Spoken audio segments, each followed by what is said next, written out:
Three, two, one, and we're live. Welcome once again to HeroQuest fans. Streaming on twitch.tv/slash HeroQuest fans on a Tuesday.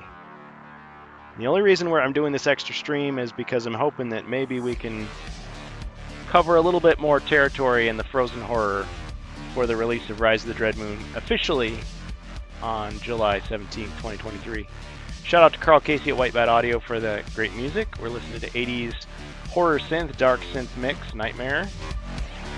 Check him out on YouTube. If you're watching this on YouTube, this is not live, sorry. But we are live on twitch.tv/slash HeroQuestFans. Normally we stream on Saturdays, 6 to 10 p.m. Central Standard Time on Twitch, which we will be doing this Saturday. That's the plan. But Tuesday, 5 p.m., I mean, it was kind of a stretch getting started at 5 p.m., but 5:20, 5:30, it's pretty doable on a Tuesday. Friday, we might be able to do one too. Thursday, I'm kind of booked up because we normally do the Rantcast, and I'm doing my playtest, which looks like it's going to take maybe a couple months at this rate. But anyway, thanks to everybody who's participating in that and helping me out. So I kind of wanted to start off here today. Just kind of waiting for Jacer at the moment. Jacer, if you can hear me, I just inviting you to the voice chat. If you're just lurking, that's fine. I mean, hey, you lurk in the channel, guess what? You build up channel points. I want to show you a little video that I made here. So let me just share it up real quick. Might be play it a couple of times just so you can see what I've been working on. So let's just get our media source here. Yeah, for the longest time, I was like, how do you make those YouTube shorts? I mean, I kept trying, but I was like, oh, okay, you have to have a smartphone and the app, and you got to do all this weird stuff. And it's like, nah, forget it. I don't want to do it that badly. But then I realized, oh, thanks to a tutorial, you just reverse the resolution, and you can just record it in that funny cell phone resolution. You know, the vertical instead of horizontal. And it's real easy. Just do something really short. It's got to be under 60 seconds. I know it's a silly thing they're obviously doing to compete with TikTok, but if there ever was a bigger cesspool on social media besides Twitter, it's TikTok. So anyway, I don't care. I mean, yes, all these corporations are evil. They all do evil things.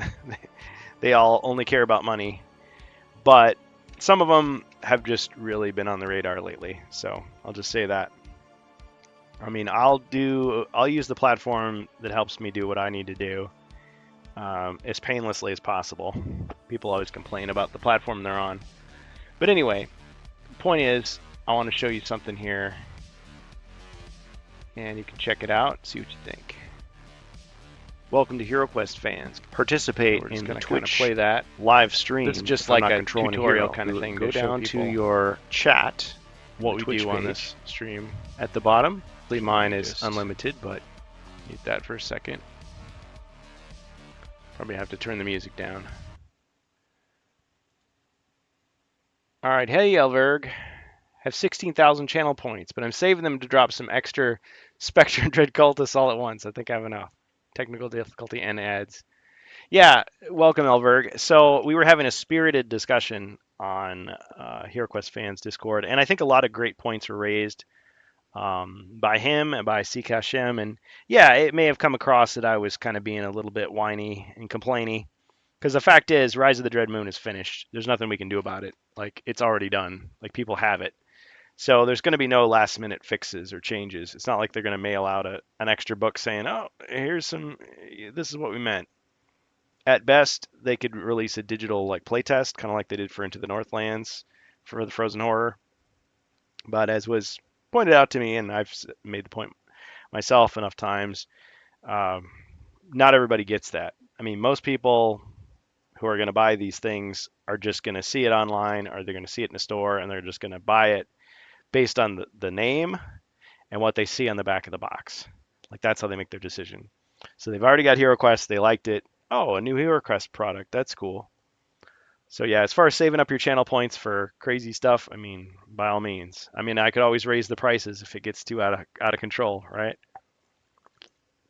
But I don't want to do that. I mean, I lowered them based on feedback to give the majority of people um, a good enough, window of opportunity to participate. And there's still hard limits, so it's not like you're going to be able to buy like all 12 monsters at once. But yeah, you could definitely drop some specters and dread cultists in there. I'll have to come up with. I have so many ideas. I mean, I really want to just redo that entire alchemy deck. Like I have so many ideas. I'm not saying mine are going to be that much better than what they've got, but to use them on the stream, that'd be a blast. Okay. Elberg says best we can do is share that with everyone. We need to make flyers and put it on all neighbors' doors. Let them know where they can find the digital downloads at all. Yeah. Well, I think, and what you're seeing here is Frozen Horror Quest 10, which we're going to be playing in a minute here. But right now we're talking Rise of the Dread Moon. Yeah. So as far as that goes, honestly, not saving the points, just have not spent them. Yeah, that's okay. We'll have to come up with some cool things for you to do with them. Um, with the Frozen Horror, I think, and I've said this before on like the Rantcast, because this is not the Rantcast, this is Hero Quest fans. Um, I think when they were making the Frozen Horror, they were still operating from that mentality that the hardcore fans, the ones who are going to spread the good word about their product, that Hero Quest is coming back, they assumed rightly that most of us wanted the game as is, that they didn't want the game to be tampered with. They wanted pretty much like it was when we played it back in the day. Hey, King Duarte, welcome. Yeah, we're just talking about Rise of the Dread Moon. Yeah. So I think Avalon Hill was still operating from that mentality of we've got to preserve the game pretty much as is. So the game mechanics do not change at all. Yes, they modernized the aesthetic. They made it look more like World of Warcraft and anime and Final Fantasy and stuff. So giving it that modern aesthetic and making everything bigger because I guess they're thinking, okay, mostly adults are playing this now, even though they're introducing it to their kids, the generational thing. So like all the people that remember loving Hero Quest are gonna play it with their kids, their grandkids, and then the next generation is gonna go on and on. It's not just hardcore collectors. But when they released a Frozen Horror, they knew it was rare. Like if you go on eBay, it's like Frozen Horror, Hero Quest, ultra rare, out of print, $500, $1,000. And they were like, whoa. So they thought, hey, that's what everybody wants, right? Not realizing the complex and complicated history of it, which is that the majority of us never got to play those. The majority of us never got to buy the Elf or Barbarian packs. And all we knew of it was we knew that there was a flyer and we knew like a little blurb about it. And wouldn't that be cool to own that? So it was too late for them to make any changes or improvements. By the time we were spamming them with messages saying, "Hey, please, can you like fix the Yeti hug in the solo quest? Can you please clarify the Polar Warbear double attack? Can you please make the solo quests not so punishing for brand new players? Can you please make sure that these treasure chests actually have something in them? Can you please make sure that all the artifacts actually get used?" And by the way, the same stuff for the Mage of the Mirror. By that time, it was too late, so they had to issue that digital quest, and they tried. They really did. They promoted it, and I forget now if it was, I think it was Gen Con because PulseCon, they just did their own thing. It was just Hasbro. But at Gen Con, I think they actually handed out, they had a stack of printed out copies of Into the Northlands with the playtest at the end, with the artifact cards. And unfortunately, right after the convention, people were selling it online for like $50, even though it was just printed on just like ordinary paper. It wasn't, like professionally die cut cards or anything. It was not. I mean, it was free, and they put it online like right away, and people were still trying to scalp that. But at least they were putting it out there, like, hey, spread the word, get these out there, and people could see, oh, it's a free product. It clarifies a lot of the rules. It adds some bonus features, some new content that wasn't there originally, which makes it a lot more fun to play. I mean, honestly, the best way to improve the Frozen Horror for the average HeroQuest player is probably just to cut out some of these monsters. I mean, just go in every room and just just chuck out one of the monsters. Check out whenever there's a room full of traps, check out one of the traps. Like just lessen the difficulty. That makes it more similar to Keller's Keep, Return of the Witch Lord, which are difficult enough. And I know it's not like, oh, kids these days aren't tough. It's just, but you've seen these quests take like 4 times longer because they're big. They use almost every room on the board. The monsters have 5, 6 body points. The weak monsters have 3. It's just endless. It's a massive gauntlet. So yes, a few people got through these and have nostalgia for the experience, but not as many as you would think. So by the time Mage of the Mirror was coming around, which we all knew was coming, if they're doing the Frozen Horror, they're going to do Mage of the Mirror. So they did the Elf Pack. They had the changes already in mind. They already knew they'd received the word in time that people wanted corrections, tweaks, fixes, and so they put those in the box. And yeah, it was a little haphazard. I mean, they deleted the paragraph explaining that you can only have one elf in a party at the same time, as if they wanted you to have 2 elves. But then when they released Rogue Elethorn, they're like, no, no, no, only one character type in a party at a time. Like, okay, back to that. And they had that Elven Riches thing. Oh yeah, if you ever come across a treasure chest that doesn't have any note to it, instead of just drawing a random card as you normally would for any piece of furniture. I mean, the whole point of a treasure chest is, oh cool, there's going to be some cool thing here. I mean, it might be a trap, but it's going to be something cool. And it was just nothing. There was just no note at all. So I just said, yeah, it'll always be 200 gold coins. But then that was clearly a placeholder because if you go through all the Mage of the Mirror quests, every treasure chest has a note. Fine.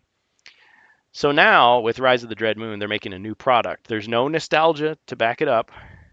There's no precedent. I mean, yes, they're linking it storyline wise to the Mage of the Mirror, but I gather it's probably going to be very different from Mage of the Mirror, and in fact, that's a good thing. If they pick up exactly where it left off, that would be ridiculous. I mean, we're talking about 4-hour plus quests. We're talking about total party kills like 50% or more of the time, maybe 80% or more of the time in the solo quests. We're talking about inviting brand new players to play and then just absolutely crushing them so that they hate the game and don't ever want to play it again because it's too hard. I mean, you got to start kids off somewhere. You want to take them to the school of hard knocks. Plus, people are just going to move on to other things. And I know that we discussed one of the topics was the fact that there's a lot of us in the hardcore HeroQuest community who want a unique miniature for every character. Oh, there's an orc with a staff. Well, then we want a figure of him and we want a card of him. And we're going to paint it and we're going to have 2 of them so we can paint them alternate color schemes. That's a very small subset of their community, I would say. I mean, those people are important. That's us, a lot of us. But I mean, whatever happened to using your imagination, right? So yes, they make an expansion. They're going to entice people. But I think you have to do more than just give us more of the same. I mean, you can say legitimately, hey, Keller's Keep, Return of the Witch Lord are considered classics, just like the game system. And all they did was give you more of the same. I mean, yes, the quests were harder. You could say there was little storyline twists. I mean, facing the Witch Lord was cooler than just finding a stone map, in my opinion. I think Return of the Witch Lord is the superior one. But they clearly worked with what they had. It was an interesting story. There was little character bits and lore stuff, and there was twists and turns and gimmicks in each of the quests. So it was unique and interesting. It wasn't just, well, you're fighting even more orcs. You're fighting even more skeletons. The newer quest packs, I mean, I think I praised Frozen Horror because despite the many things that are wrong with it still, they tried to give each of the new monsters a new gimmick. It wasn't just, well, here's a guy with 9 body points instead of 8, or he moves 8 squares instead of 7, or, he has this spell, or he has slightly more armor. It's like, no, this guy can steal your stuff and run away with it. This guy can do 2 attacks, either against one person or against multiple targets. Here's a guy who has spells and he can choose what spells he has. So every time you fight him, he could be a little different, and he takes up more than 1 square, And then here's a guy who can grab you in a hug. You can't get out of it unless someone else can help you. It's like all those were interesting things. So I think People are going to disagree with me. That's fine. That's cool. If it sells, who cares, right? But I appreciate what they've revealed thus far. Even though they're doing this on purpose, they're showing us monsters out of context. We don't know how they play in the quests. I mean, so much depends on well-designed quests. The specters are interesting. They're not just like any other monster we've ever seen before. They're not just like orcs that can run through walls. They're undead, so there's different ways to fight them than before. Yes, they have a spell, and actually, this channel dread that they have and dread lights, it's like, okay, so these same characters tend to have the same spells, but what they're trying to tell us is that in combination, these monsters are more deadly than by themselves. Well, we already knew that. Two orcs can give you two attacks. One orc only gives you one attack. But in Rise of the Dread Moon, they're saying, okay, the specters are near other specters. That means their channel dread is stronger. Same thing if they're with a dread cultist. I mean, Avalon Hill just revealed the dread cultist, and I was kind of like disappointed because I'm just like, okay, how is this interesting or different than like a dread sorcerer? All you've done is give us like a weaker version of a dread sorcerer. Now, without getting too ranty about it, I did admit that anytime they give us a new monster with like a fixed stat and everything, what they're really doing is, yes, we can proxy this for anything we want, but what they're saying is, like, if they give us the Magus Knight, Magus Guard, which I thought it's very similar to a Chaos Warrior. He just has two spells and moves one extra square. The point is, you've got two of these guys. You could have four regular Chaos Warriors in a room plus these two guys, right? Because if you were just saying, well, your Chaos Warriors just suddenly have spells, you're limited to four. So what they're setting it up is they could have like a bigger encounter, just like you can have. You're not going to be able to mix the mercenaries. I think I didn't pick that up in the last stream. They really do say you're just going to have those four elven mercenaries and that's it. And if one of them dies in the next quest, you can hire another one to replace him. But there's always four. They're not allowing you to take the mercenaries from Frozen Horror and drop those in or use some other mercenaries. I mean, unless you homebrew it. When you homebrew it, you can do whatever you want. You can use wadded up pieces of paper and say these are, sand monsters or whatever. You can make up anything, right? You can throw the pieces around like you can juggle them. But the point is, they're giving you a game system to play with. And I think we all agree that the total package is what matters. If it's fun to play, if it's interesting, it'll grab your attention, it will spread through word of mouth. And just because one of these monsters seems boring on his own or seems OP on his own doesn't matter so much if in context it works pretty well. Because there's so much they can do with like how much gold they give you, how many potions they give you, how many monsters are put in a quest, how many traps there are, how many opportunities you have. So yeah, I would definitely say that Keller's Keep and Return of the Witch Lord have that nostalgia factor going for them. And it's the strength of the quests and for the fact that they give you more of those monsters means you're not going to run out. Plus they actually, especially Return of the Witch Lord, actually does use all those monsters. Like there really are situations where you are going to need that many skeletons in one room. And let me just comment on, oh yeah, and I think I agree. There was this vintage article I read that was saying between Mage of the Mirror and Frozen Horror, like Frozen Horror was better because it had more variety and more interest. Because you think about Mage of the Mirror, I was just talking about the uniqueness of the monsters. I mean, the giant wolves, yes, there is a quest where they're werewolves. They can turn you into wolves, which is pretty cool. But other than the fact they take up two squares, they're just a big tank.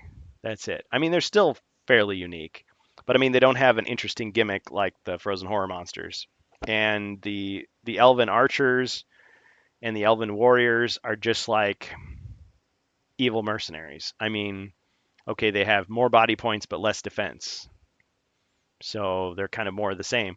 But the fact that they're in the package means that you could have good mercenaries and fight those guys.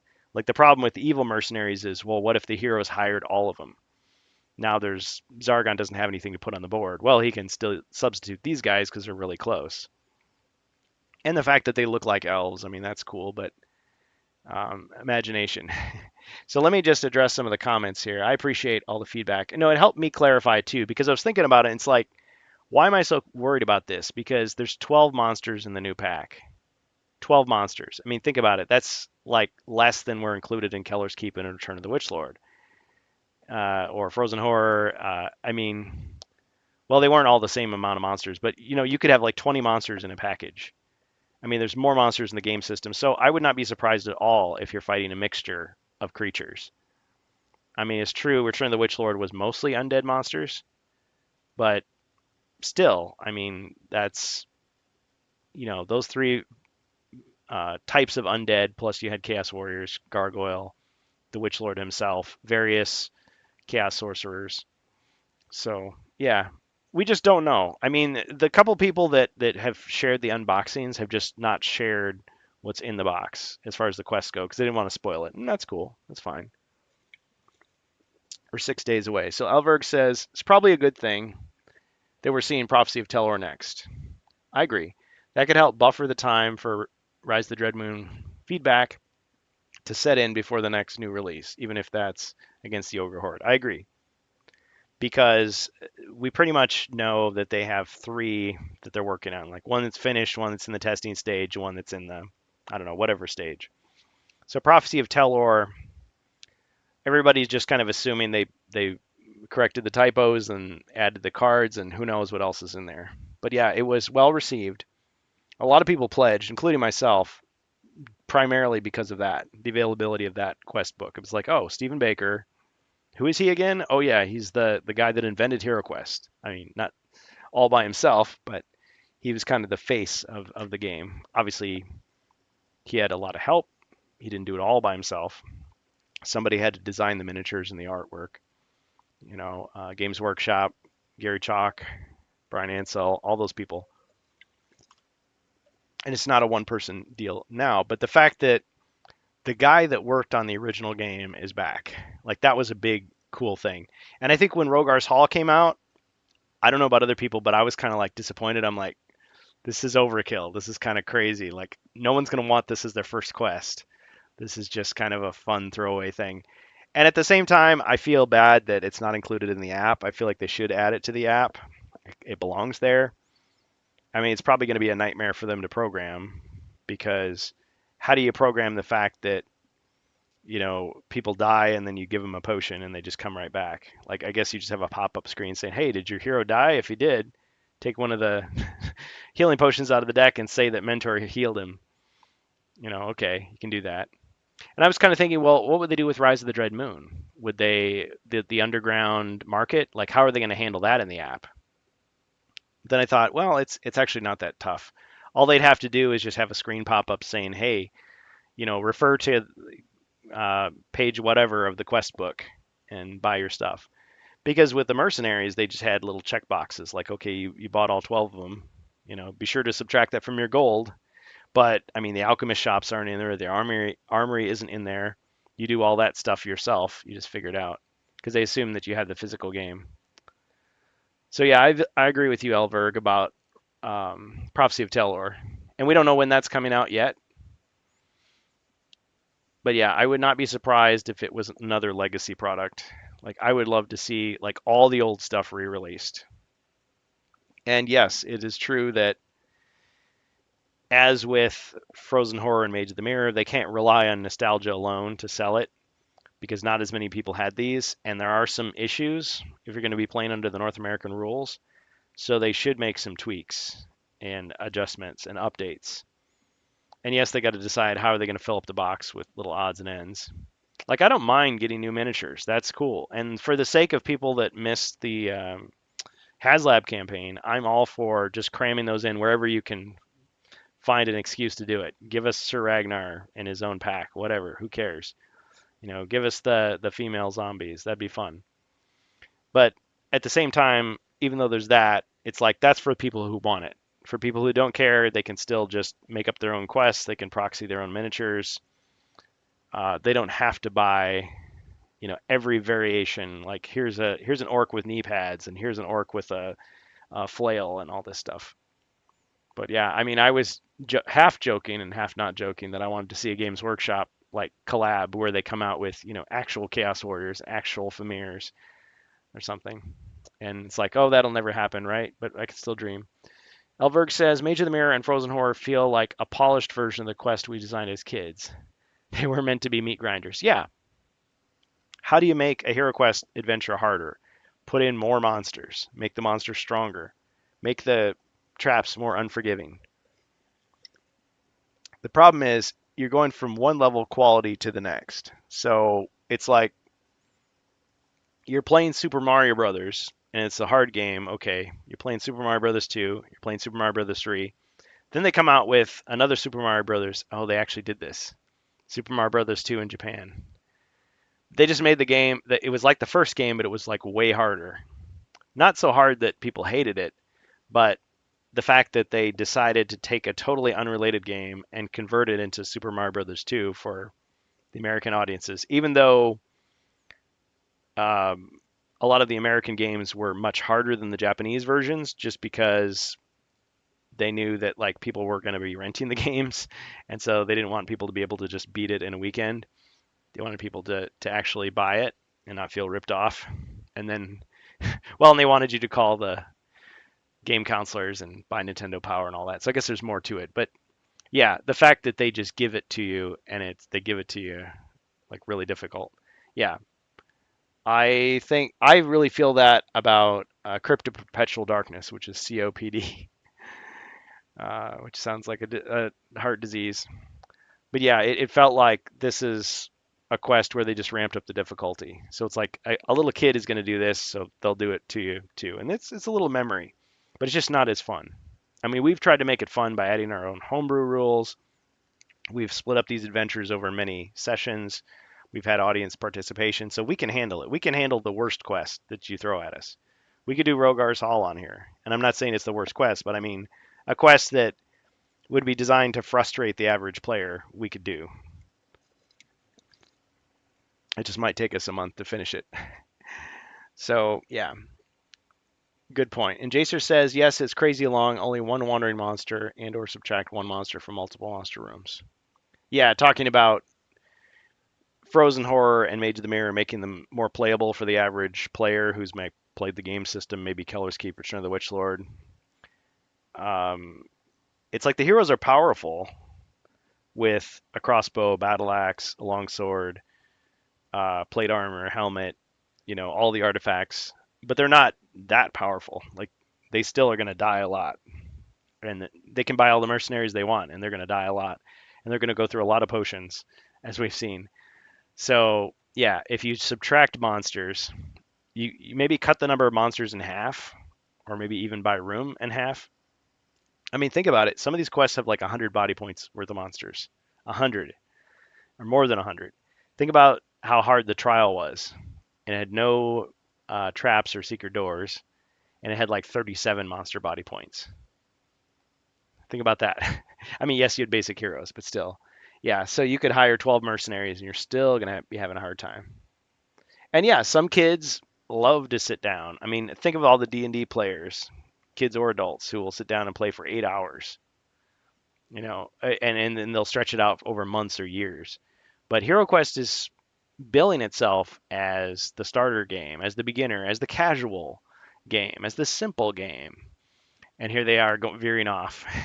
So it's like they're not going to catch as many people with that.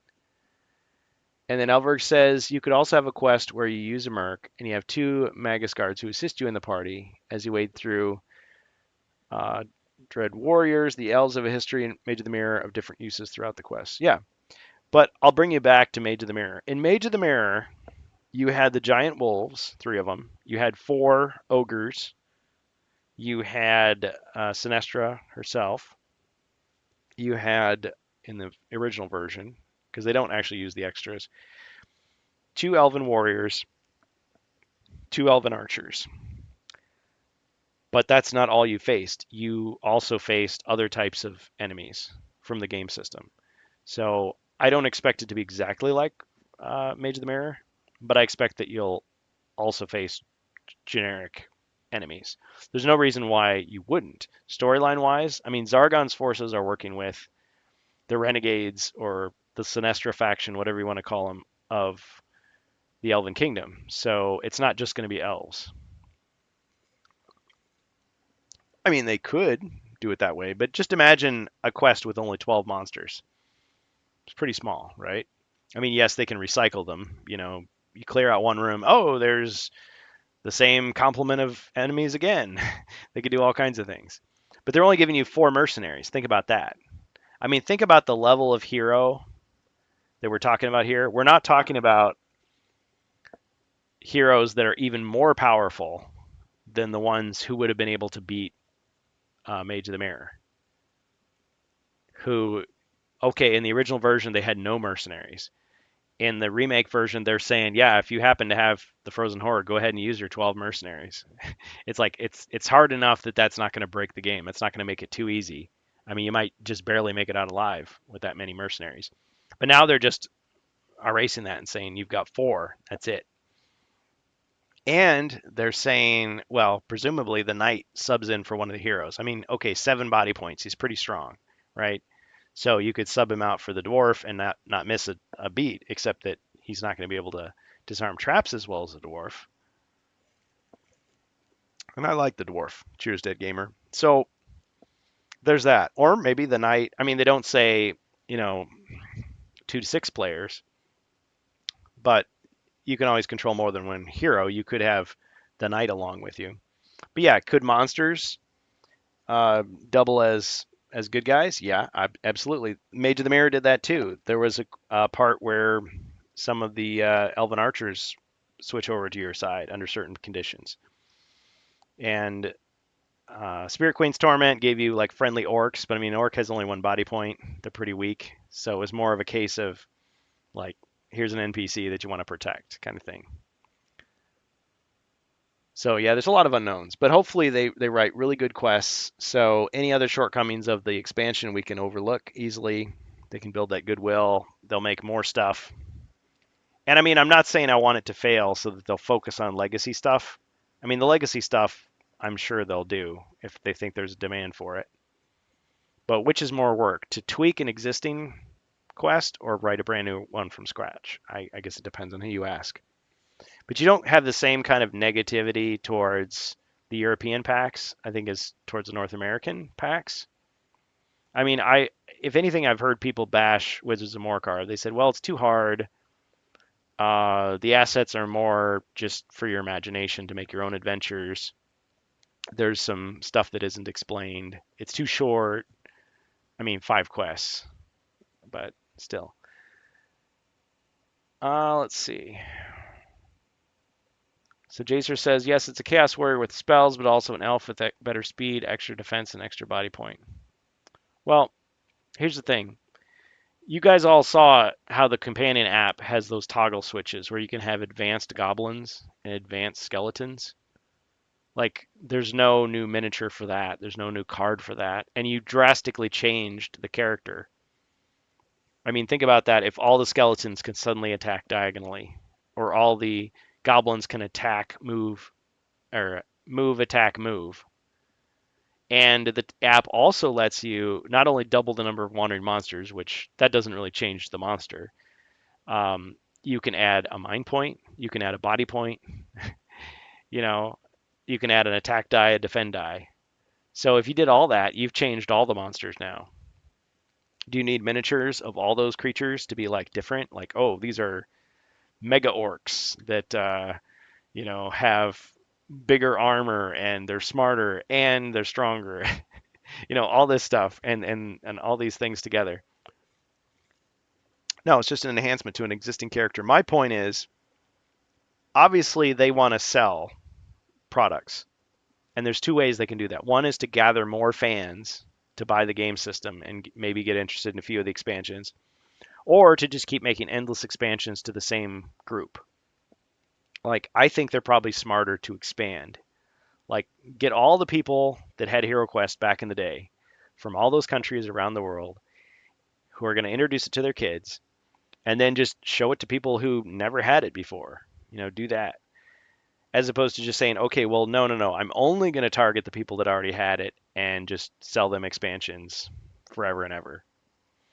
You know, you're doing both. You're appealing to the existing fan base and you're branching out and getting more people. And I'm not saying you need to change HeroQuest to something completely different to get non-fans to like it. So people that hated HeroQuest are going to like buy your product because you've changed it into something completely different. No, I'm saying you find all the people that would be interested that just maybe haven't played it before. They don't know what's out there. When they think of role-playing games, they think of Dungeons and Dragons. They think, "Oh man, that's so complicated," or "I don't like Wizards of the Coast," or or "Oh, it's like Warhammer. I got to buy all this stuff. I don't want to do that."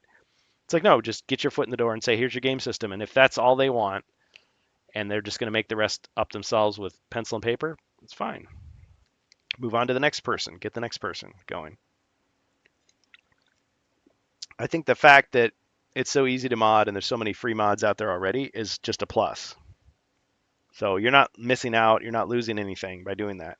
Rather than saying, okay, I have to lock in this small number of customers and then just milk them for every cent they have with, all these elite releases and limited time exclusives and variants and collectibles and stuff. I mean, that's one way to do a business. I have a sense that that might be how they're going to do HeroScape. I don't know for sure, and I shouldn't judge that community that way because I wasn't part of it. But it sounds much more of a like HeroScape is they're going for like a competitive community where it's like, okay, you got to get your booster packs, you got to get your, blind bags, you got to build your stuff up, kind of like Magic the Gathering or these other things. It's like, oh man, you got to have this well-oiled, fine-tuned army that you've customized, and then you're going to take that to tournaments and you're going to play, and then at some point they're going to change the rules and you're going to have to get a new army, all this sort of thing. Like it could go that way.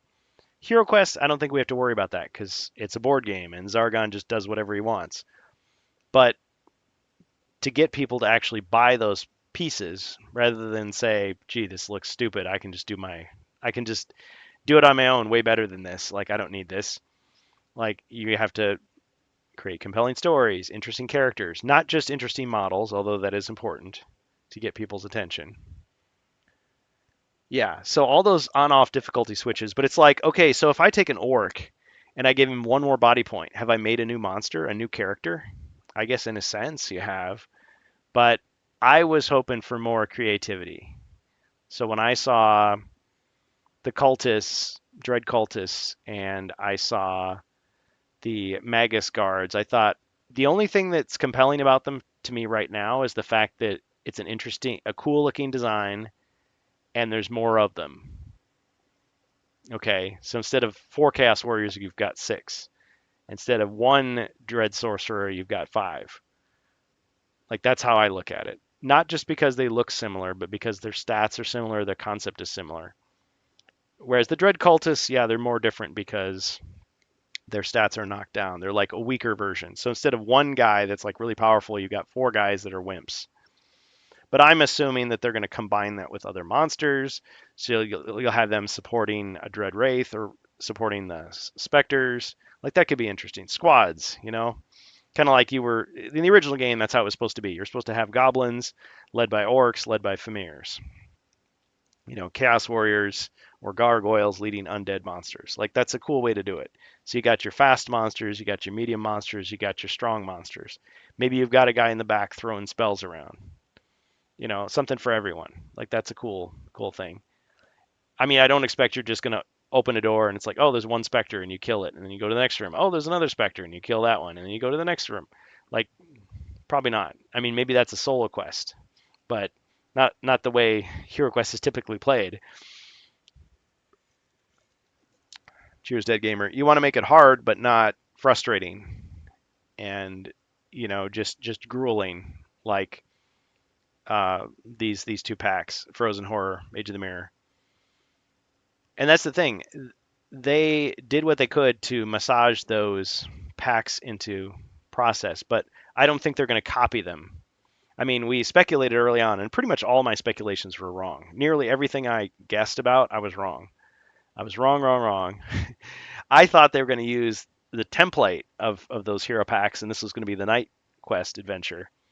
But it sounds like it's just going to be completely its own thing, and that's fine. That's fine. Elberg says the on-off difficulty switches in the app, though, isn't about new monsters. It's about letting an experienced group who takes on Prophecy of Telor or other quests have a way of easily changing the difficulty without having to do so for everyone. No, I agree with that. But what I'm trying to say is how easy it is to modify the existing stats. And to me, that's not the same as creating a new character. Like if you give me a new hero, but he's just like the barbarian and has one extra mind point, like that's not a new hero to me. I mean, okay, what you're really saying then is I'm going to let you have two barbarians in the same quest. That's kind of cool. But just that slight change, it's like, nah, I mean, I would want something more interesting, like some unique skill or ability. Doesn't have to be a card, just some, I mean, what's unique about the dwarf? The way he can disarm traps like no one else can, and he's still a really good fighter. What's unique about the elf? Well, he can do magic, not very powerful magic, but then he also has a pretty good fighting ability. And then the wizard just has this huge variety as far as magic, but he kind of sucks in fighting, And then they give us these new heroes, and they each have interesting attributes. Like I would want to play as this character, or I would want to have that character on my team, to help out. By the same token, why would you give Zargon these new monsters, other than the fact that he gets to have cool looking miniatures on the board, but they're pretty much the same as the monsters he's already got? Like I would just, want it to be just a little more interesting is all I'm trying to say. But at the same time, I acknowledge that just because you gave us a Dread Cultist with a card that says he has these two spells and these stats, that doesn't mean that's the final, say as far as that character goes. For all we know, in every quest, when they introduce him, they modify the stats slightly. Oh yeah, these Dread Cultists in this room have these other spells, or this particular one, he has different stats. They could easily do that. And that would just be an encouragement to players to create their own quests and say, hey, you can do the same thing. You're just because your orc card says he attacks with 3 dice doesn't mean that your orc has to. Like you can just put that in the quest notes. Like it's endlessly customizable. So yes, the fact that they're allowing you to scale the difficulty a little bit is nice for the app. They can do that in the quests and paper easily enough. But to me, if you're going to give me a new monster, like I'm cool with all that mythic stuff coming out, and getting the orcs with the hammers and the goblins with the Wolverine claws and all that. That'd be sweet. But that's more because I feel like so many people missed out on the HasLab campaign. Not because I think, oh well, automatically having just an alternate sculpt of that same monster is great. But they're still saying, okay, that orc with the hammer is still an orc. He doesn't have different stats. But if you just make like a tiny tweak, that's like when we play our games when you upgrade a monster, as opposed to saying it's a completely different monster. So what I'm trying to say is like if you're going to give us new monsters, put in the effort to make them a little different. I mean, maybe they spent all their energy on the quests, and then these monsters, could have had more work.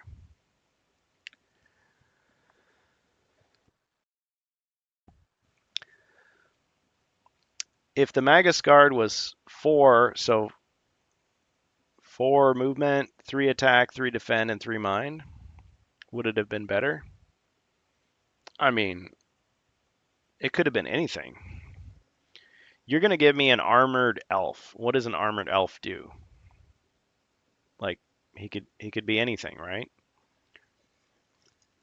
The appeal of the Chaos Warriors was here is a really powerful monster that even by himself is going to be tough to kill. He's got a really strong attack.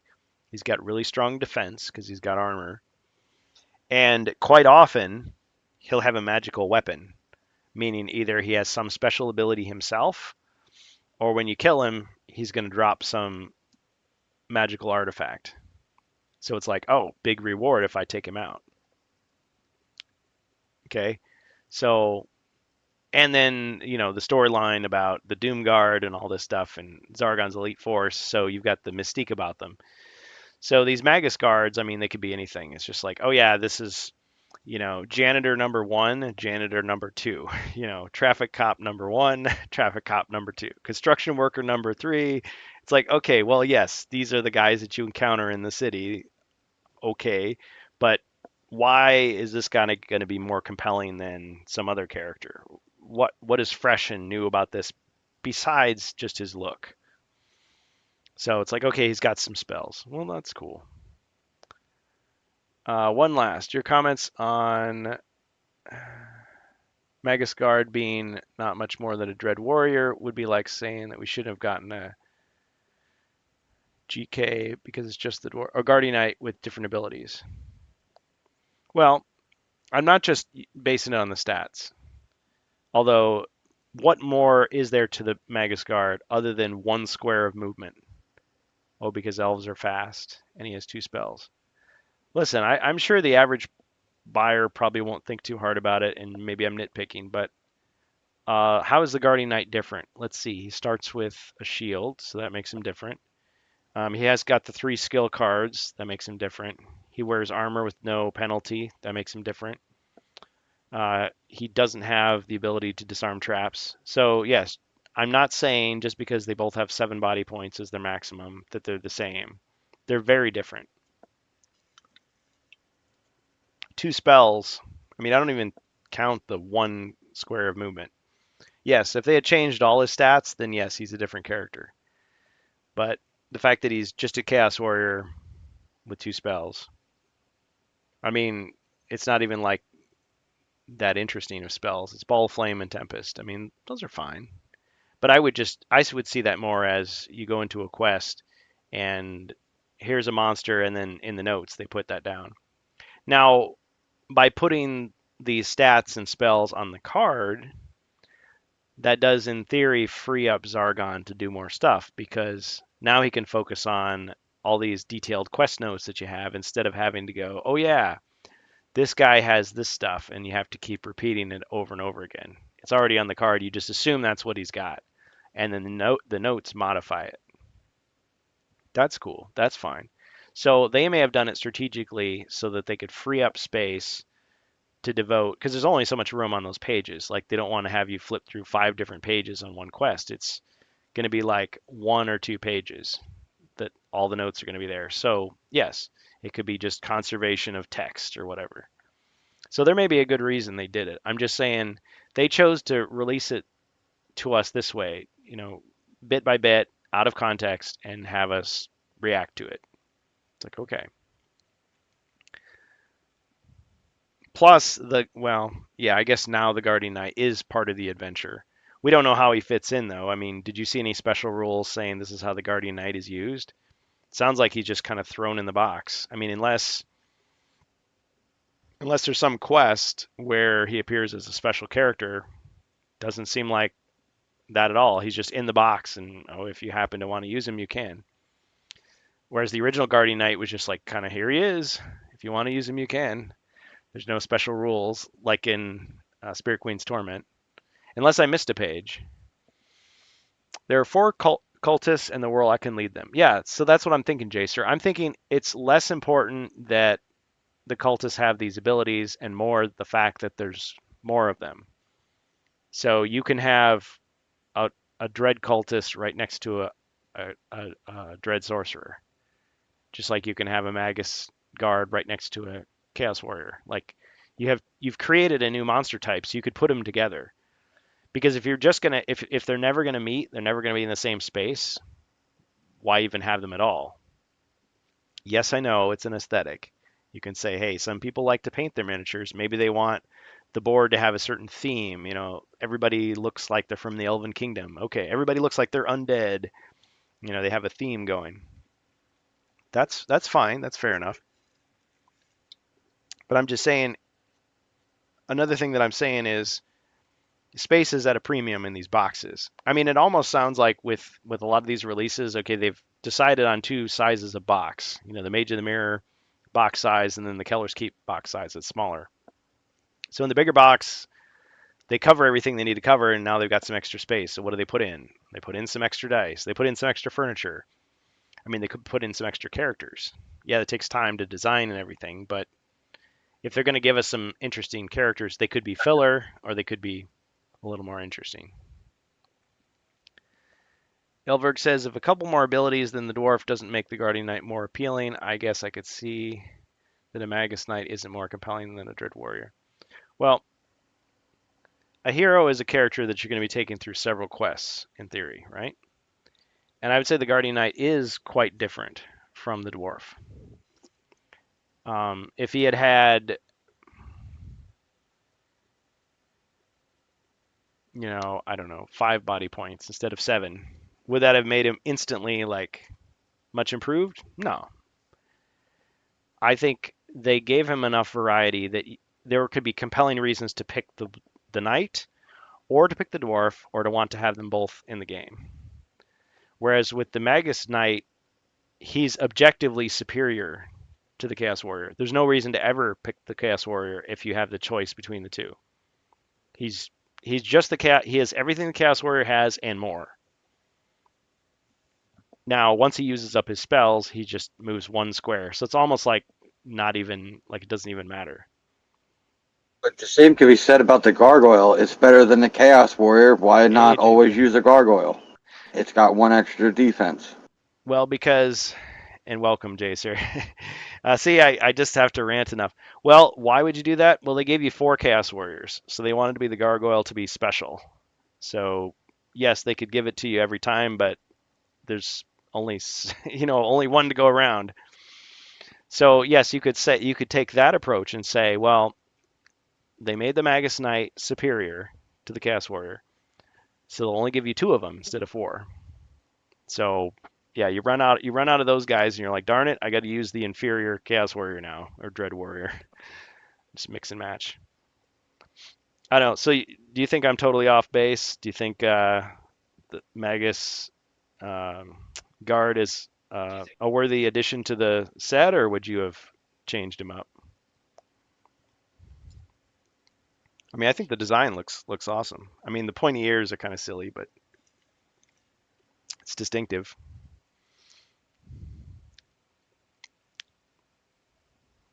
Are you still there, Jacer? Yeah, well, I was just thinking because they're all elves. They added the assassin, they added the Magus Guard, so it's kind of the same thing. And an elven warrior is basically the same thing. It's a chaos warrior with 1 less defense. Oh, you mean with your example there of giving him 4-3-3-3? But why cut his movement down so much? That's the part I'm not sure about. Is that what I you? didn't add any movement at all. Oh, I never put a so stat for movement. oh my bad. So you're saying you would do it 4 attack, 3 defense, 3 body, 3 mind. Well, that would make it the same as the elven warrior. And then you'd end up in the same situation, be like, well, it's an elven warrior with 2 spells and 2 movement. Right. Yeah, they chose to include the Elven Warriors and the Elven Archers from Mage of the Mirror in this one too. Yeah. And I could see the appeal of that in the sense that they can't force you to play them back The to only back. stat that's not used so far is like 5 attack and 4 defense. Yeah, but I don't limit it just to that. I mean, yes, you can mix things up and say, okay, well, 1 less here and 1 more there. I think at that point you want to give them different abilities, like between the example of the dwarf and the knight. I think you can do it. I mean, would you say the knight is objectively better choice than the dwarf? Probably not, right? You just say they're different. They could have done that with the monsters too. But we don't know how they're used. It could be that they put them in such a way that it makes sense, or maybe it it'd be kind of unsatisfying and people just make their changes. But yeah, they didn't have to include the Elven Warrior or the Elven Archer. They didn't have to keep their stats the same. I mean, I think it'll be fine. I mean, it sounds like I'm complaining a lot, but I could see here's an opportunity for you to do something more interesting, and instead you just kind of like tweak it slightly. Because Well, I think all of the elves are pretty much all the same, but slightly tweaked. The assassin has an extra attack die, or two extra, or an extra attack die over the warrior, and where diagonal. the Yeah. and diagonal, Well, where and what we're right, assuming and there's then no special rules for the assassin because they're not giving themselves enough time to really reveal that till release day. I mean, if we just go by the card, yeah, there's really nothing special about it. It's just a diagonal attacking character because there was no diagonal. Like, you don't have evil mercenaries in this one. So, yeah, it's just taking the place of that. I mean, I guess that's okay. It's like if there was no skeleton in the pack, you could give us a monster that's like a skeleton, I guess. You could just give us a skeleton. right. Well, they gave you a skeleton knight, and they're like, oh, we're just going to give him an extra attack and an extra defense. Well, then he's basically an abomination. You know what I mean? Yeah, so don't just do I'm that. just saying is no matter who you pump up, if you pump up any character to try to make them a little better than like the other, like you said with the Magus Yeah. Guard, they tried to make it better than a normal elf. Well, now, like you said, it's close to a Chaos Warrior where the stats are almost the same, even though it's like flavor wise it's totally different. And it also kind of gives everybody the two Chaos Warriors out of the Mythic box without actually doing anything to cross that path. They gave Oh, you two ones. He's got a sword and he's got a shield, and they gave you spells to go with it. So anybody that didn't buy the Mythic now has those two models more or less. They're just in a different color.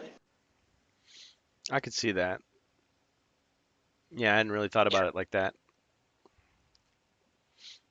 I think the playing around with the stats to come up with new characters and feeling trapped by that, I think, is something that a lot of people, and maybe most of us in the HeroQuest fans community, I'm talking about like beyond just our Discord, have gone through. They're like, okay, what's left? Let's see. We'll have a hero that starts with 5 body points, and another hero that starts with 10 body points, or maybe three. They're trying to just use all the numbers, but Right. Yeah, I did the same instead, thing with the 9. It was like a berserker, but he's yeah. mindless. So if everybody else dies, he doesn't do anything except join the monsters because he doesn't think for himself. But So he's see, always going to follow. But I made it so that yeah, he only has one mind point, but I also gave him the same abilities like as the undead, where he can't be controlled because he's too stupid to be controlled. So he just follows whoever has the highest mind points. but see At there, some point, Jacer. you might end up with him next to the barbarian, and then you're in a room with the Chaos Warrior, and he sides with the Chaos Warrior because the Chaos Warrior has more mind points. And But that was the trick of it's a berserker. He's totally tribal, and that's all he does is follow power and people that can manipulate him rather than to go the other way around. well, and I love your imagination, Jacer, and I love all the stuff that you come up with. But see, that's my point right there, is that you're not just changing rearranging the numbers and saying, okay, here's a new creature. You're giving him different abilities. You're giving him different aspects that are not necessarily expected. You know? Right, and and if I would have done what they did, I would have given the Magus Guard two new spells. Sure. Or instead of giving him that, or I would have just said, choose two random dread spells and That would make him or make different. a list and do it. You know what I mean? I know it's a little different and it's probably harder because that would force you to put like a possibly them all having or drawing an escape every time you get one with the room, and then you end up with that problem. So yeah, it could Or only you be just say, certain dread spells, I but if mean, they made their own for or they gave Nor, them they like excluded dread escape. light. Yeah. I mean, they gave us the dread lights and they gave us the channel dread. It's like, okay, and they're passing that around between the monsters. Okay. Okay. And until we knew about the um, ethereal abilities, we didn't know what the Spectre had necessarily. So some things change. I was just thinking, are the Dread cultists, are they elves too, or are they human? Do we know? Uh, Actually, I didn't pick up on that. Yeah, let's look at that real quick. I know we've spent some time, and I appreciate you sharing your opinions. And it was a lively discussion on Discord. I really enjoyed it. I know, and I was like, by the time I type it, and then by the time you read it, you're already on another point, and then I'm like, man, it's like me backtracking Like constantly by shut the heck typing, up. Well, and and I was like, I kind of all realized right. that as I was typing. I was like, you and Berg were like gonna respond. I was like, oh shoot, I'm just talking too much. I need to just like back off and let other people say some things. I mean, Well, you you can, respond, but and you're responding to us like 5 minutes afterwards, so we're already responding to your next point.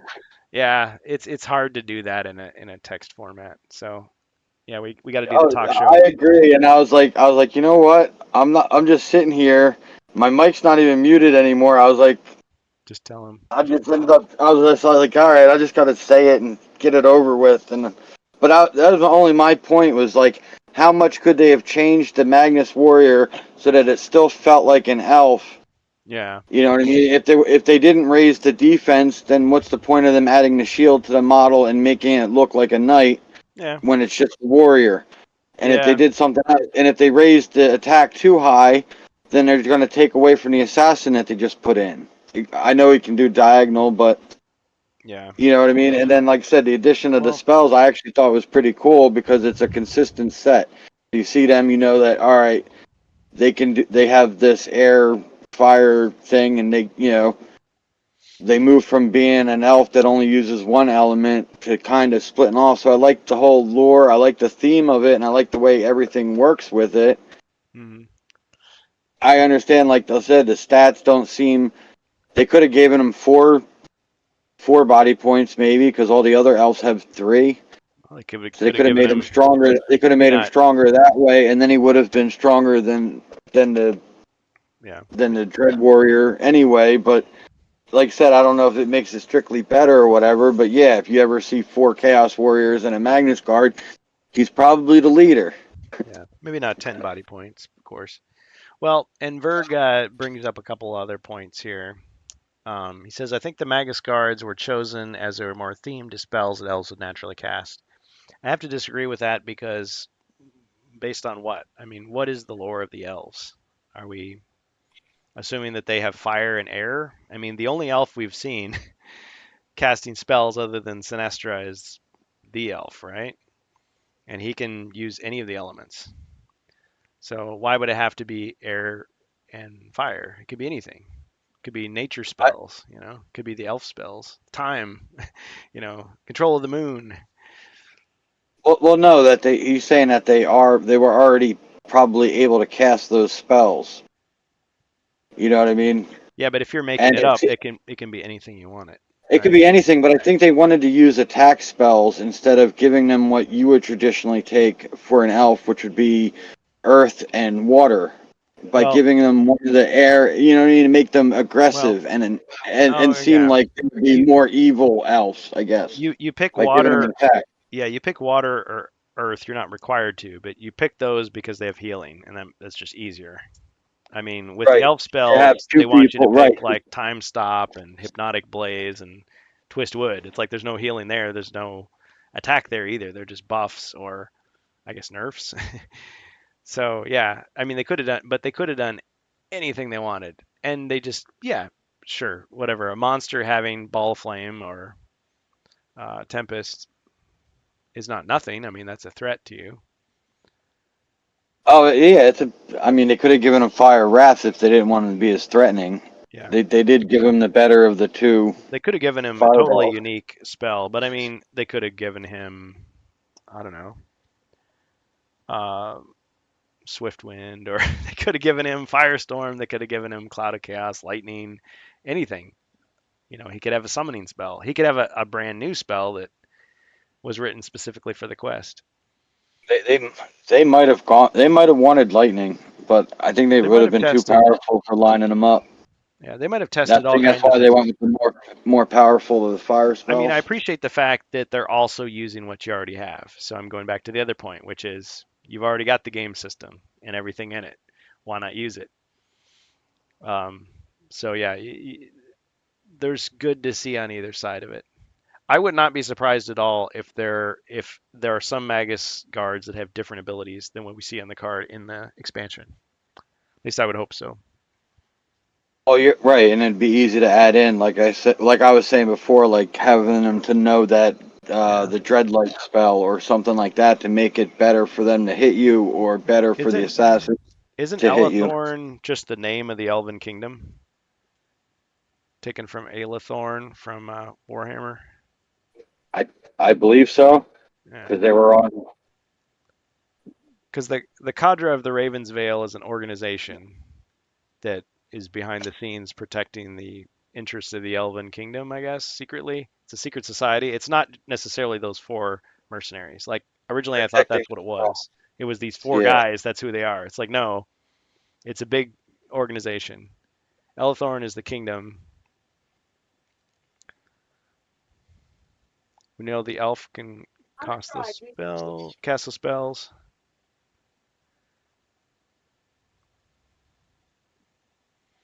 Oh, well, see, again, Verg, it could be that that was their thought process, but I don't think it has to be because when you think about it, Sinestra, what did she use? She's an elf. She's dread spells, right? And yes, some of those are similar to the hero spells. You got your ball of flame, your tempest. Um, why am I blanking on this? Were those the only two that were lightning, summon undead, summon orcs,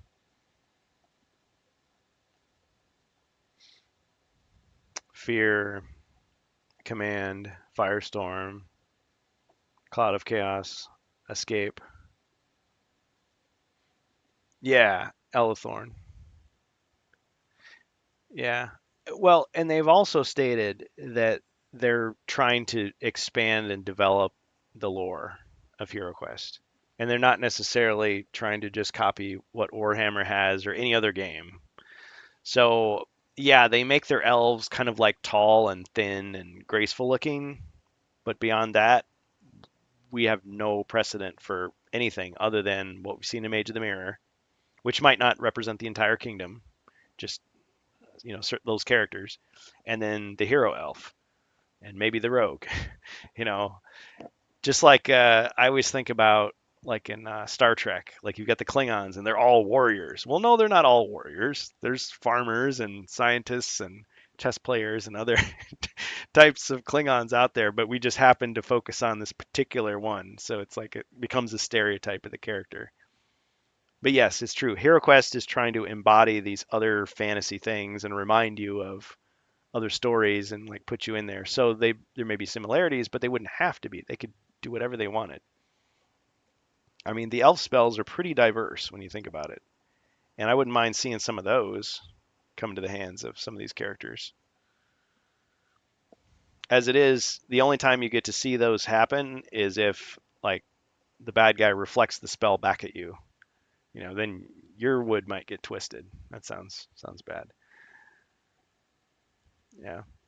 Well, I'm sure Rise of the Dread Moon will be fine, but so much depends on the quests that it's almost silly for me to even talk about it because how do I know? I mean, it might fit just perfectly, fit like a glove, the way they've designed it.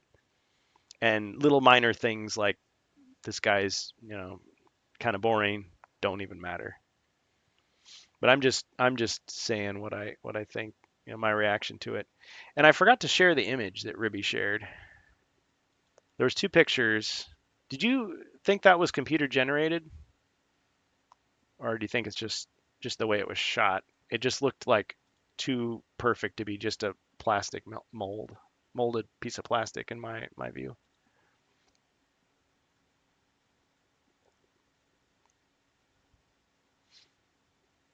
Are you there, Jacer? yeah, I'm here. I'm not sure. Yeah. Well, in any case, I was hoping that they'd show the assassin, but I suppose I'm just hoping that there's like extra rules that we don't know about that are, revealed somehow. But it could be that this is pretty much it. And there's a couple unknowns, but it may just be a quest by quest thing. In this quest, use these tokens for this thing versus, something else.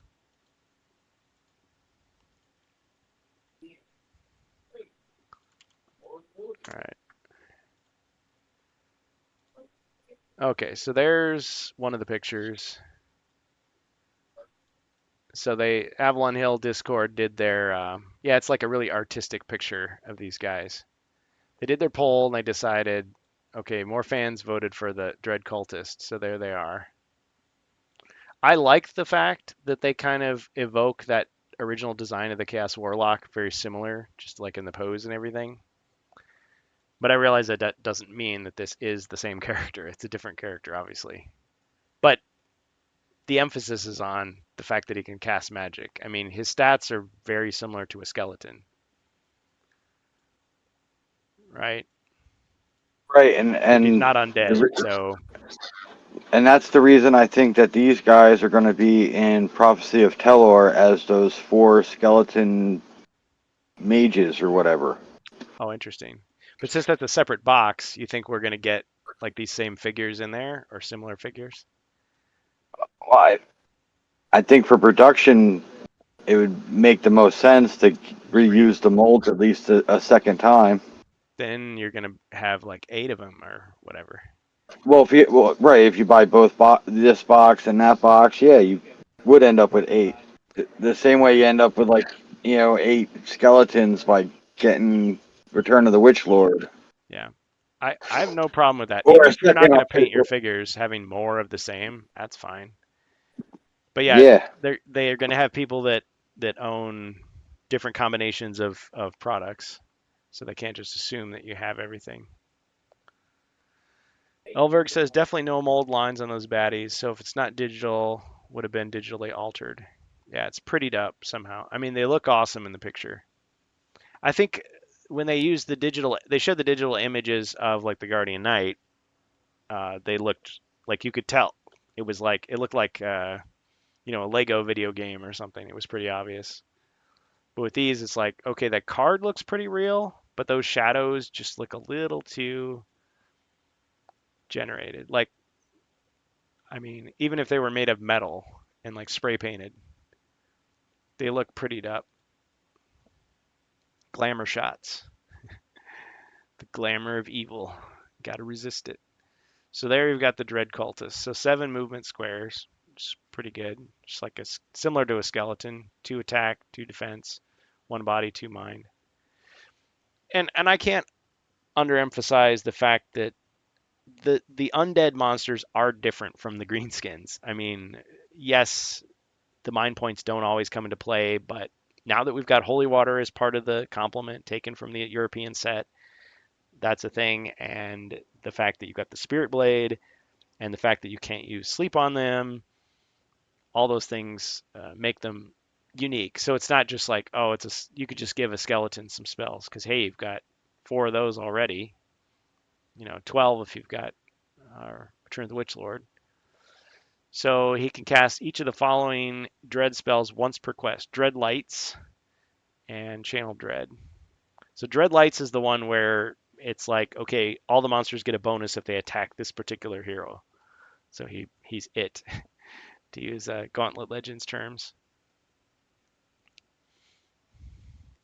He like kind of evil fairy fire.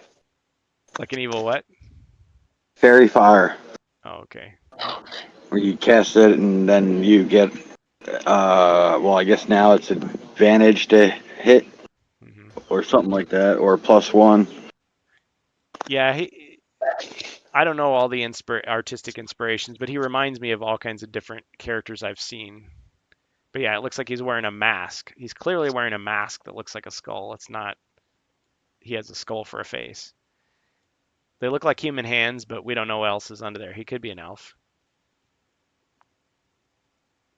I mean, nothing says that when you're in this universe, apparently when you're an elf and you turn evil and start, using dread magic, you don't turn into something else necessarily. I mean, the only character we know of that changed was Wardoz, who turned into a zombie. So, I mean, in Right, and Tolkien's if they idea was did like go to a the evil, cultist, they would probably hide their ears anyway. the corrupted elves or the corrupted men became orcs, but not necessarily every single one because you still had evil humans and you still I don't remember in Tolkien if you had any evil elves. You probably did. Probably did somewhere in the history of Middle Earth that I just haven't read yet. I'm rereading the stuff, so I've forgotten a lot. But that's Tolkien. That's not necessarily what HeroQuest is doing. Yeah, they look You perfectly did great. have the kinslaying, which was kind of bad. Yeah, I mean you had elves that were bad, but I think in HeroQuest there's no sense that automatically you turn into something else. Like they describe the Chaos Warriors as monsters, but they're clearly just humans in armor. You know, they don't like turn into gargoyles or something. But I mean, you could have created the lore such that all evil humans become something else. But they clearly haven't done that because you've got evil mercenaries. So I think an evil elf wouldn't necessarily have to use dread spells, but they could. We've seen both. Well, no, I take that back. We haven't, other than the Magus. The Magus guards are the first evil elves that don't use dread spells, I guess. Well, but they do use dread spells because they Oh, are yeah, I'm dread getting spells as confused. well. Yeah, no, you're right. Because Ball of Flame and Tempest are also good guy spells, but there's a dread version of it, which is the same. Right. Yeah. Which is why he said it made sense for the elves, even though they went to thing, but instead of focusing on one element, they're now divided with the chaos or the dread, and now they can pull Uh, from multiple. I don't buy that. I mean, that's a cool idea, but we know the elf could mix and match his stuff. I mean, yes. No, he has to prepare ahead of the quest and can only take one element. Well, no, no. Except for I later on when he's able to mix all of the elf spells I together. painted myself into a rhetorical corner because I was thinking about the fact that when they were working on Mage of the Mirror, they originally had each of the elf spells in a set. There was the time spells, there was the nature spells, there was the moon spells. But then they dropped one and then they just packed them all together in elf spells. But the wizard, he can have all those elements. He's not chaotic. Well, no, he's not chaotic, but right, he can't pick. Well, he still can't pick all four unless you homebrew it. But yeah, Well, like and I'm not even getting into like the draft notes of what the wizard pack would have been, but just because you have two different like elements of a spell, that doesn't mean you're necessarily evil. I'm forgetting well, though. no, I wasn't thinking about it as evil. I was just Wasn't thinking it was Spirit? something that was slightly less natural for an elf, Yeah, you know. didn't Spirit But if Queen? he trained as a wizard, I could see an elf wizard being able Yeah, to handle all that yeah. without There's like it consuming him. a different morality scale with different temptations for humans versus elves. I mean, you could throw that into the lore. That's kind of interesting.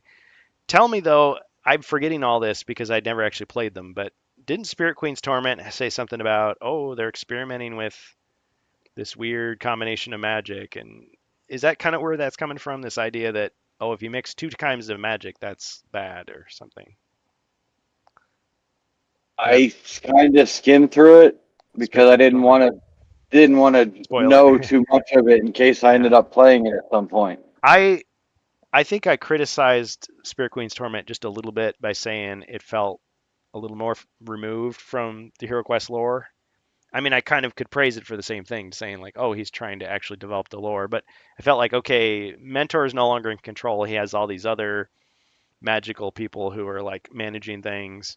So Well, does I, this I mean think it he's was the going same senile in his kind old of. age? Or oh, it's just such a big organization that it's not as simple as you thought. Like it was It always kind this of way. felt like the same twist on Melor, where he kind of, was diving deeper, but he was diving deeper into the chaos magic, and it got Mhm. him, or necromancy kind of, and prolonging his life, and it kind of led him down that path. So it kind of felt like the same thing, Oh, War especially Dogs, with Carlin. with with the Yeah. way everything came back. Yeah. Yeah, but I think I'll have to reread it and talk about it on the stream. But I think specifically, Spirit Queen's Torment was laying out some fear that some of these characters were developing chaotic magic that or dread magic that was it was a certain combination of things. So maybe there was some thought that yeah, you have to keep it pure. But the fact that you're writing it, like you're writing it right now. So it's not like you have this vast, amount of lore that you have to be true to. You're just making it up as you go along, I guess. And or you could even say, well, who's to say that character was right? Maybe they thought that was a bad thing, but maybe they were wrong about it. Maybe they didn't know everything. Somebody else is like, yeah, that's not actually true. You know, it's like, oh yeah, Yeah. it's real easy to control dread magic. You just do this, this, and this, and it's fine. Like, oh, really? You know. Okay, so all right, well, what do you think, Jacer? You came in and you confronted me and you told me how wrong I was, and I was utterly destroyed. Do you want to play some Hero That's Quest, not or are you just exactly what my intention was. I was just saying, like, it just seems like a lot of backlash on this you one just character because fa- his stats are so similar, and it's well, like, all right, so you didn't go on and on about the cultist being a skeleton with that's different, and then you explained all of that too, how they feel different to you, uh-huh. but they could kind of be the same Yeah. in a weird way, you know what I mean? But I was just looking at multiple angles on the Magus card, like I said, how it can be Well, also fulfilling the need for or the want for people to have two extra Chaos Warriors that yeah, didn't get the Mythic box. You yeah. know what I mean? I And had having the not thought stats about similar. that. And I had not thought about that because yeah, I was focused on the fact that they were blue elves instead of gray humans. But yeah, there are some similarities in design to the female chaos or the female dread warriors with their swords instead of the big mace. I mean, I just want one with an axe in one hand and a fist in the other. Is that so is that so wrong? But Games Workshop maybe decided, no, no, no, no, we're not. We're going to agree that you're not going to do that. Okay, and not have the upturned horns.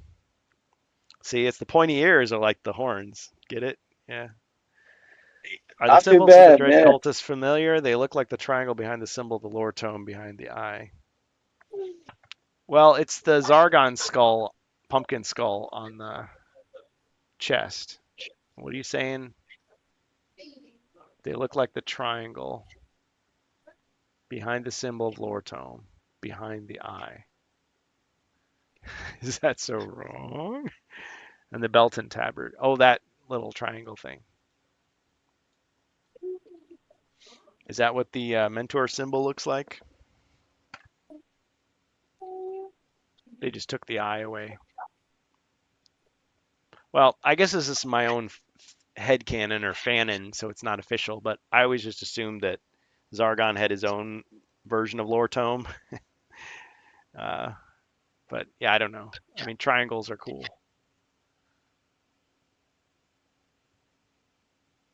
So it's like they can't see, they're blind.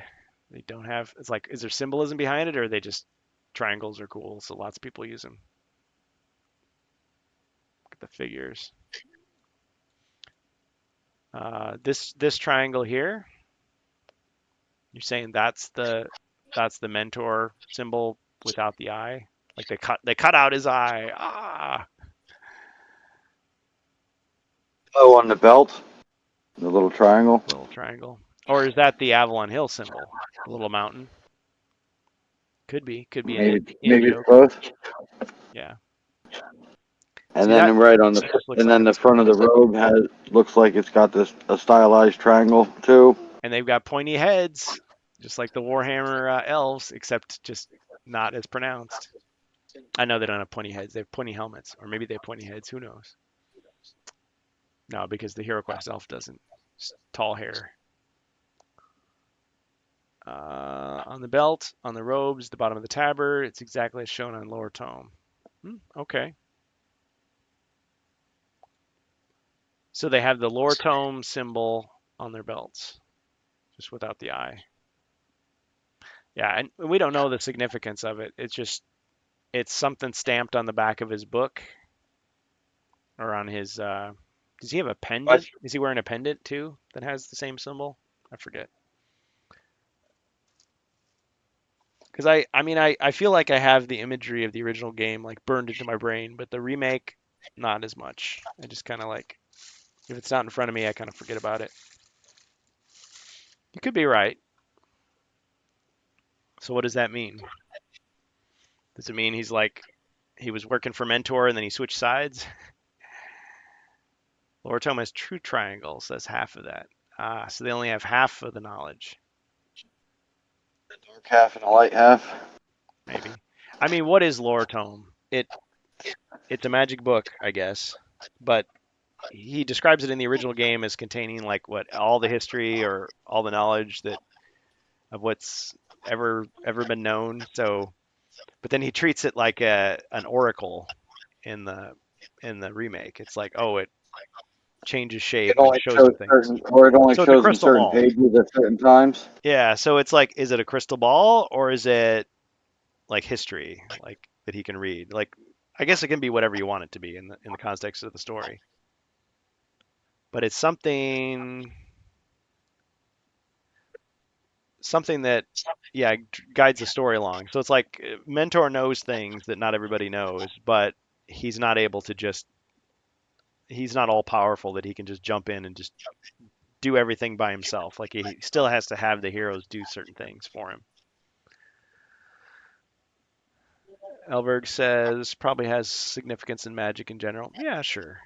Certain symbols they look cool or yeah, they have association. I mean, the Warhammer characters had that like ball with the like half circle connecting it, or they had the the chaos symbol with like all the eight arrows coming out from the central point. So that was a symbol they used a lot, just to indicate, hey, this guy is one of those bad guys that does this or something.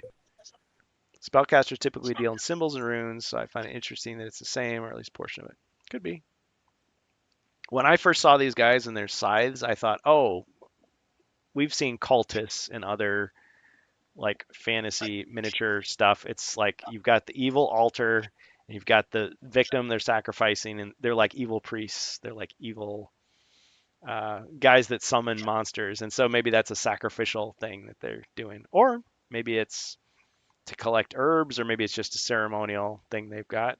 Could be all kinds of things, or maybe it's just not explained at all. It's just like here's some cultists. They're coming. Got to stop them.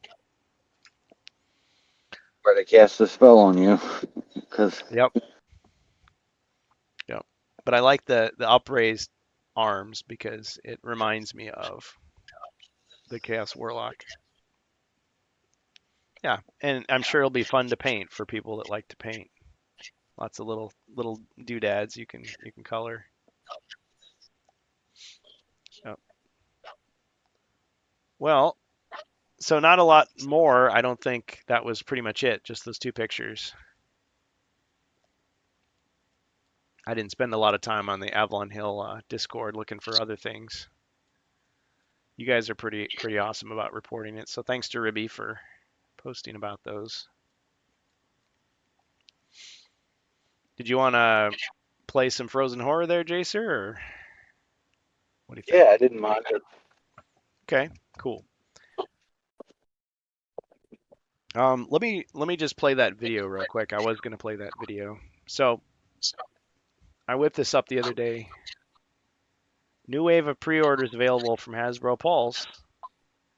My neurotic checking of the Discord over and over like a psycho. Thanks, Ribby. August ship date. August? August. Wow. Okay. So maybe we won't get it on the 17th then. Pre-orders. But what happened to orders? So all these other see, it's just so interesting watching this release versus the other releases. It's like they were, not a lot of fanfare. They came out like almost a month early. Whereas this one, it's like it's going to be right on time. I wonder how much of a time crunch it was. I wonder if they got everything done they wanted to get done, or like, are we going to see these guys at Gen Con and they're going to be all frazzled? Well, they've had a couple of weeks to just relax, hopefully. So they're taking pre-orders for the next wave. Okay. So yeah, I guess if you're pre-ordering, I'm not pre-ordering. I'm just going to wait for an order. But yeah, if I don't get it on the 17th, I'm not going to be broken up. I just want to know the information that people have. So maybe Vincento on Reddit or the person on Facebook didn't want to show the quests, but go ahead, spoil them for me. I don't mind. Gonna remix them anyway. So you can see on your screen, I've got the body points, but I also just put the mind points on there in blue. So I think that's right. Barbarian has 2, Rogue has 4, Wizard 4. Is that right? Did somebody lose some? I think that's not quite right. The Alchemist has 5 mind points. 5. Um, Oh, yeah, I just shifted it down. It's and I didn't line it up quite right.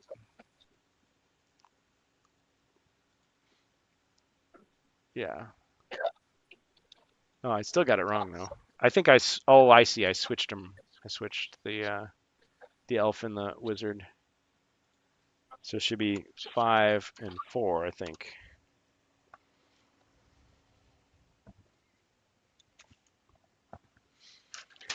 Just double check. Yeah, because the elf hasn't lost any. Only the barbarian, his varied a little bit, and the wizard varied a little bit. Everybody else, the rogue has 4. The knight has 2.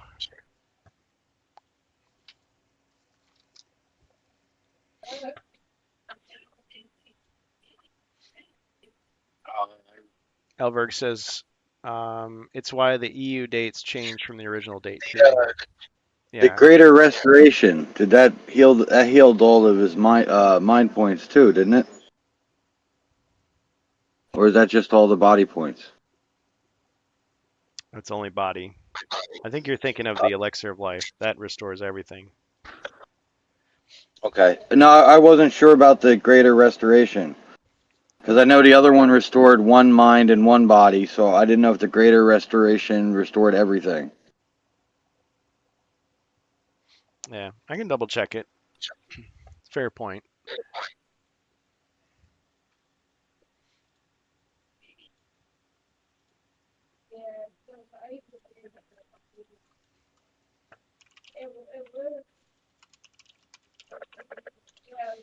Yeah, in the meantime, I'm going to show this video here that I whipped up.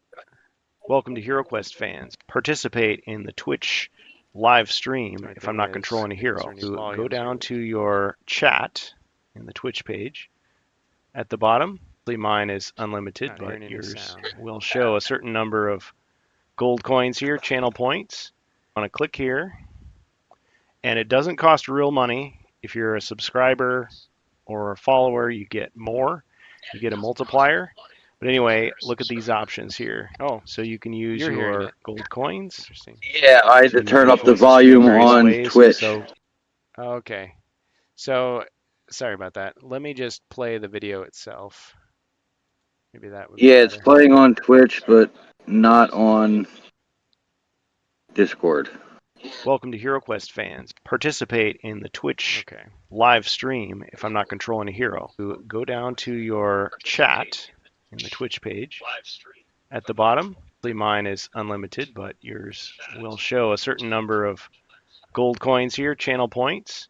I want to click here, and it doesn't cost real money. If you're a subscriber or a follower, you get more. You get a multiplier. But anyway, look at these options here.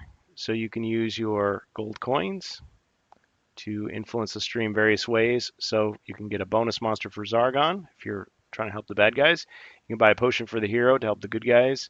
We got chaos cards, skill cards, bonus treasure searches, reshuffling the deck, threat cards for Zargon, and fun stuff. Buy mercenaries.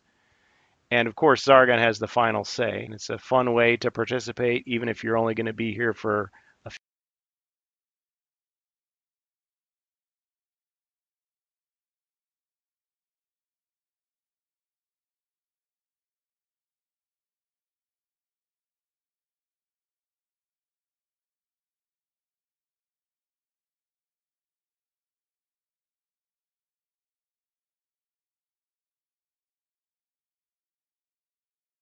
Yeah, stop playing on Twitch. Well, the video.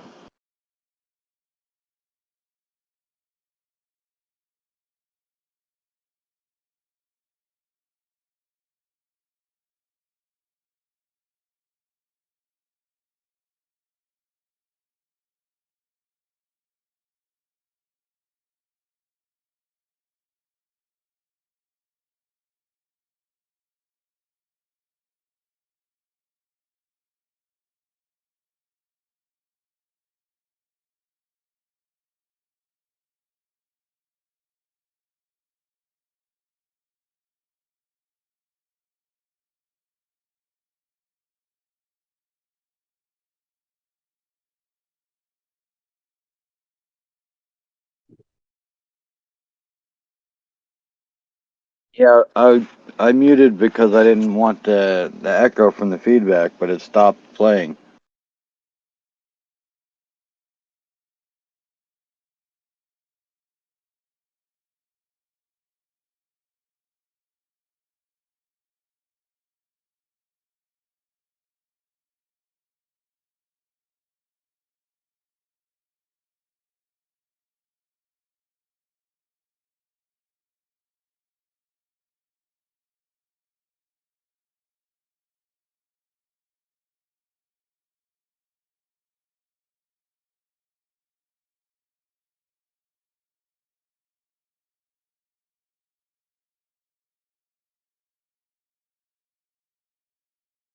I don't know if your mic dropped. I'm not hearing any audio. Oh, how's that? Sorry. That's better. Oh, okay. Yeah, sorry about that. So, yeah, I was just asking, who was it that used the potion of greater restoration? The barbarian. Barbarian. Okay. That's how he got back up because he was up to 10 and then he lost Right. 3 and he's down to Okay. 7. No, that makes a lot more sense. So he should have 3 mind points. Oh, okay. It did restore both. Yeah. Yeah, it does actually restore both. I double checked. Okay. You were right. All right. So yeah, the only one that's down then is the alchemist. He's down to 5. Yeah. Okay. Yeah, thanks, Ribby. Okay, well, since we spent the first part of the stream just kind of talking about Rise of the Dread Moon, I'm just going to go ahead and just kind of like make a little break here, and we can start the quest if you're cool with that. Looks like you'll be controlling 4 heroes unless someone else wants to join in. Got Verg and Ribby with us. If either of you want to take control of a hero, you can certainly jump into the Discord there.